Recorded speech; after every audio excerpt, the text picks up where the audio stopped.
মতন বয়সের একটা ছেলে স্কুলে নাকি দেখাবেন, এটা ঠিক করে দেবেন, একবার দেখিয়ে দেবেন বাবা পৃথিবীতে কঙ্গো বলে একটা দেশ আছে, তোমার মতন 8 বছরের ছেলে শুধু দুবার খাবে বলে কয়লা খনিতে ঢুকে যায়, সারা দিন কয়লা তোলে, কোনো দিন ফিরে আসতে পারে না, ওই 10 চাপা পড়ে ওর মধ্যে আগুনে পুড়ে মারা যায় শুধু দুবার খাবে বলে। ফিল করতে দিন না পৃথিবীটা। ওরা চিন্তাই করতে পারে না একটা ছেলে এত সুন্দরভাবে বড় হতে পারে পৃথিবীতে। ওর মতন বয়সের একটা ছেলে স্কুলে কাঁধে ব্যাগ নিয়ে যায়, 3বার খেতে পারে, বাবা মার সাথে এত সুন্দর হয়ে শুতে পারে, ওর ওর সব ভাবনায় আসে না এই পৃথিবী দেখার না, ওরা ব্লেস ফিল করে যে আমি এরপর থেকে আর নষ্ট করব না খাবার, চিন্তা করতে থাকে। ওকে কি দেখাবেন এটা ঠিক করে নেবেন। একটু বড়দের জন্য বলে যাই, মদ গাঁজা চরস চুল্লু কোকেন হেরোইন খেলে মস্তিষ্কে যে পরিমাণ ক্ষতি হয়, 1 ঘন্টার অশ্লীল ভিডিও দেখলে মস্তিষ্ক আগামী 1 মাস কাজ করতে পারে না, এই প্রিফ্রন্টাল কর্টেক্স কাজ করা বন্ধ করে দেয়, সিদ্ধান্ত নিতে পারে না, ও আস্তে আস্তে রুক্ষ একটা মানুষ হয়ে ওঠে।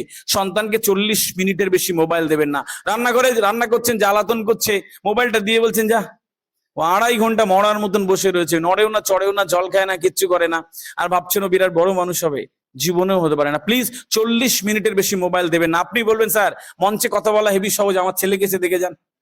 দেখেছি, হাজার হাজার বাবা মাকে দেখেছি, প্রথম দিন দেবেন না কাঁদবে, দ্বিতীয় দিন মোবাইল দেবেন না আরো বেশি কাঁদবে, তৃতীয় দিন দেবেন না আরো কাঁদবে, চতুর্থ দিন বুঝে যায় যে মা মোবাইল দেয় না কাঁদলেই, বুঝে যায়। বাচ্চাদেরকে যেরকম শেপ দেবেন ওই রকম শেপ আসে। প্লিজ আজকের পর থেকে যেটুক করছেন ওইটুক মনোযোগ দিয়ে করুন, দেখবেন আপনার সন্তান একদিন বিরাট বড় জায়গায় যাচ্ছে, আর আপনি গর্বিত সন্তানের বাবা মা হচ্ছেন। একজন বাবা মার কাছে তার সন্তানের সাফল্যের চেয়ে পৃথিবীর শ্রেষ্ঠ আনন্দ আর কিচ্ছু হতে পারে না, কিচ্ছু না। আমেরিকা যাবেন, থিয়েটার দেখবেন, কাশ্মীর যাবেন, যান না, দেখবেন সন্তানের সাফল্যের আনন্দের থেকে কোনো আনন্দ আর কিচ্ছু হতে পারে না। সেই সন্তানের জন্য প্লিজ একটু মেনটেন করবেন। 4 নম্বর একটা কাজ দিয়ে চাই, একটু সন্তানকে ধৈর্যশীল করবেন, একটু সন্তানকে ধৈর্যশীল মানুষ করে দেবেন। কিরকম বিষয় হচ্ছে যে, ধরো একটা খেলনা চাইলো বা একটা পেন্সিল বক্স চাইলো, যদি খুব এমার্জেন্সি না হয় একবেলা পরে দিন, একবেলা পরে দিন, বাবা এখন তো না কালকে নিও, বা সকালবেলা চেয়েছে বিকেল বেলা দিন। প্লিজ একটু অপেক্ষা করতে শেখান, ওর মধ্যে ধৈর্য আসুক। যা চাইলে হাতে গুজে দিচ্ছেন, হেভি ভালোবাসেন, একটু বড় হওয়ার পরে এসে বলে মা আইফোন দাও, একটু বড় হওয়ার পরে বাবা কি বলে, বাবা দাও কেটিএম বাইক দাও। যখন না দেবেন আপনি হবেন ওর সবচেয়ে বড় শত্রু, কারণ ছোটবেলায় যা চেয়েছে দিয়ে দিয়েছেন। এর সাথে একটা ছোট্ট কাজ করবেন মায়েরা বাবারা যারা রয়েছেন, বাবারা যারা না থাকে বাড়ি গিয়ে বলে দেবেন আপনার হাজবেন্ডের কানে কানে যে এটুকু করলে সন্তান ভালো মানুষ হতে পারে। মায়েরা কখনো কখনো আপনার 8-9 বছরের ছেলেকে ডেকে বলবেন যে বাবা তোমার বাবা কত কষ্ট করে জানো, আমি আর তুমি এখানে বসে কথা বলছি আর তোমার বাবা কোথায় কষ্ট করছে। এবার পুজোয় তোমার 2টো জামা বেশি দেবে বলে তোমার বাবার একটা জামা হয় না, পুরোনো আলমারি থেকে একটা জামা বের করে বলে আয়রন করে পরে নেবো। তোমার বাবার 1 জোড়া জুতো লাগতো জানো, তোমার টিউশন ফিস দেবে বলে এবার আর হবে না, জানাবেন ওকে। 3-4 দিন পরে আপনার কাছে ফিরে এসে বলে তাই মা বাবা এত কষ্ট করে আমাদের জন্য। ওর বাবাকে ভালোবাসতে ইচ্ছে করে, বাবার কথা শুনতে ইচ্ছে করে, ওর বাবার জন্য বড় হতে ইচ্ছে করে, ওর ভেতরে একটা জজবা তৈরি হয়ে যায়। কখনো কখনো বাবারা দায়িত্ব নেবেন, আপনার 8-9 বছরের ছেলেকে ডেকে বলবেন জানো তোমার মা কত কষ্ট করে, তুমি যখন বাড়ি থাকো না তোমার সবচেয়ে সুন্দর খাবার তুমি যেটা পছন্দ করো তোমার মা খায় না, বলে আমার এখান থেকে নামে কি করে, আমার সন্তান খায় না। আসলে একটু একটু পয়সা জমায় তোমাকে ভালো স্কুল কলেজ ইউনিভার্সিটিতে পড়াবে বলে, তোমার সেবার শরীর খারাপ হয়েছিল, তোমার মা সারা রাত জেগেছিল, প্রার্থনায় বসেছিল। ও 4-5 দিন পরে গুনগুন করে বাবার কাছে গিয়ে বলে তাই বাবা মা এত কষ্ট করে, ওর মাকে ভালোবাসতে ইচ্ছে করে, ওর মায়ের কথা শুনতে ইচ্ছে করে, ওর মায়ের জন্য কিছু হতে ইচ্ছে করে, একটু জানিয়ে দেবেন। যদি না জানাবেন তাহলে আস্তে আস্তে একটা সময় পরে ওই কেটিএম বাইক আর মোবাইল চাইবে, আপনি না দিলে আপনি হবেন ওর সবচেয়ে বড় শত্রুকে। আগে দিতে এখন কেন দাও না, কষ্ট করে যে অর্থ উপার্জন করতে হয় এটা তাকে কখনো বোঝাননি, ও আস্তে আস্তে চলে যায়। আমি থাউজেন্ডস অফ প্যারেন্টস এর কাউন্সিলিং করতে করতে আমি ক্লান্ত হয়ে যাই কি একটু কয়েকটা জিনিস মেনটেন করলে তো একটু ভালো হয়। ভালো প্যারেন্টিং করার জন্য কলকাতা ইউনিভার্সিটি অক্সফোর্ড ইউনিভার্সিটিতে পড়া লাগে না। কি করবেন শুনে যান 1 লাইনে।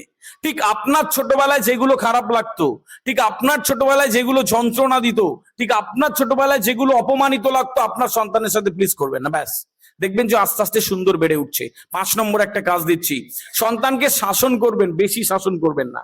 অত্যধিক শাসন করা সন্তানরা আপনার সামনে বাধ্য থাকে কিন্তু আপনাকে বিরাট ভাবে অপছন্দ করা শুরু করে, সন্তানের থেকে বাবা মার দূরত্ব তৈরি হয়ে যায়। একজন বিরাট পুলিশ অফিসার ডিএসপি আমার অফিসে এসে বলছে স্যার কথা বলবো, বললাম বলুন। তো প্রথম কোন পুলিশ অফিসারকে কাঁদতে দেখেছিলাম, চোখে জল, কি হলো?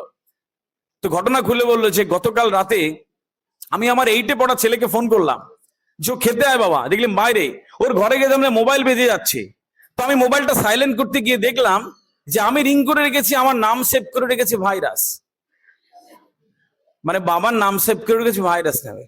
তো যে সব তো ওর জন্য করছি, আমার একটাই ছিল, আমি কার জন্য আর কি করব?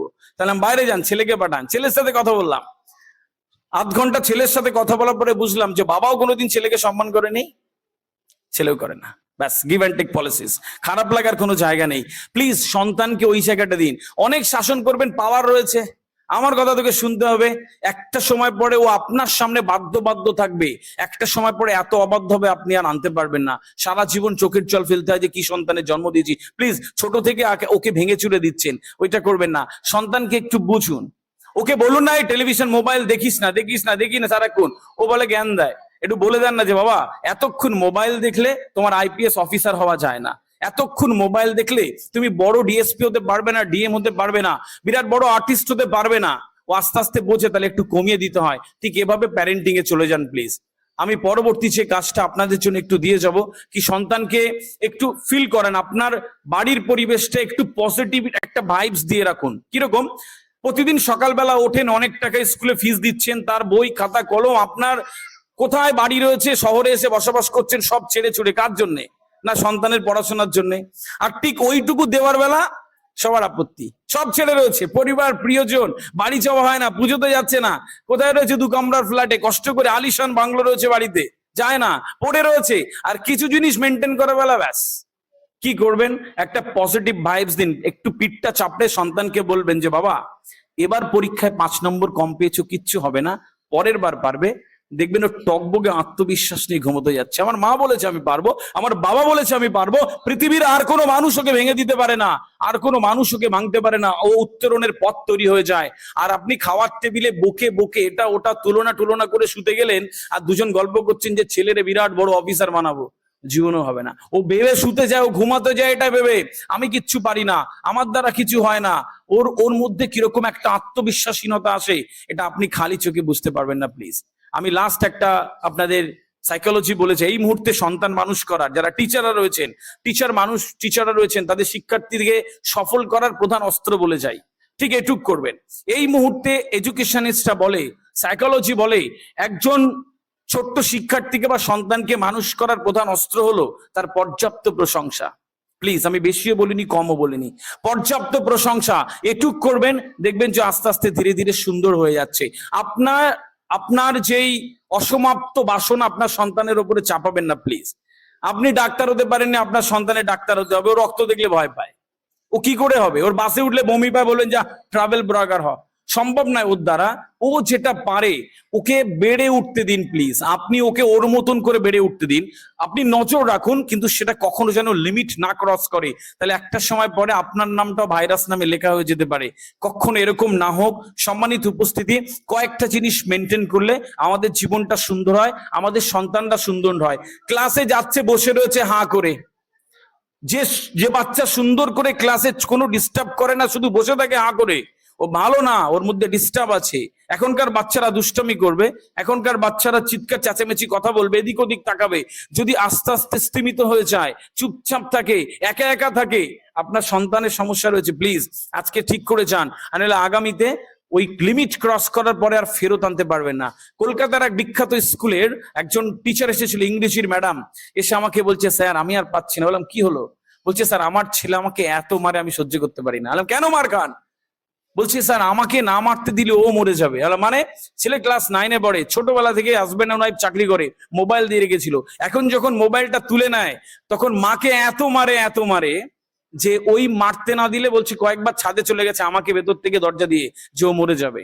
বিষয়টা এরকম চলে গেছিলাম, কাউন্সিলিং আর সম্ভব নয়, গো টু আ সাইকিয়াট্রিস্ট। ওই জায়গায় যেন না যেতে হয় প্লিজ। আপনি যে সময় বড় হয়েছেন ছোটবেলায়, 20 বছর আগের আপনি আর এখনকার বাচ্চাদের মধ্যে আকাশ পাতাল তফাৎ সাইকোলজিতে, এটা বুঝে যান। আমার বেলা যে বলেছিল না, দেখবে অনেকে হনুরা বলে আমার বাবা ছোটবেলায় ছোট্ট ঘরে আটকে রাখতো তাই এরম হয়েছে, মিথ্যে কথা। ওর মধ্যে এখনো ট্রমা, ছোট ঘর দেখলেও আটকে ওঠে। ও বলে না আমার পিঠে ছড়ি পড়েছিল অনেকগুলো তাই আজ এই জায়গায় আছে, মিথ্যে কথা। ও এখনো ছড়ি দেখলে ও ট্রমায় ভোগে। ওগুলো অবচেতন মন এই ট্রমা এনে দেয়, এগুলো কখনো ভালো হয় না, এই মস্তিষ্ক বিকশিত হয় না। এই জায়গাগুলো তৈরি করে রেখে যাবেন।